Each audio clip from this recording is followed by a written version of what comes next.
ये देखें, ये गाड़ियाँ अब शिफ्ट करने का अमल जारी है। ये BY272 गाड़ी जो है ये तकरीबन शिफ्ट हो चुकी है इस लिफ्टर, इस रिकवरी ट्रक के ऊपर। ये देख रहे होंगे इस मिनी ट्रक के ऊपर। ये देखें, ये साथ साथ जो हमारी लाइट है ये इस्तेमाल हो रही है, इनकी हेल्प भी कर रही है। ये देखें,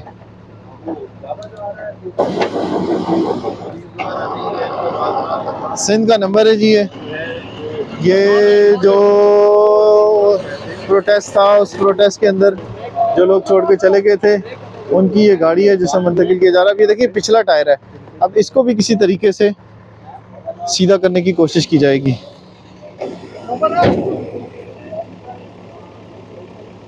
बड़ा महारत का और बड़ा ख़तरनाक काम होता है ये, ऐसी गाड़ियों को शिफ्ट करना जिनकी ना चाबियाँ होती हैं और ना ही इनके इंजन जो है वो काम कर रहे होते हैं।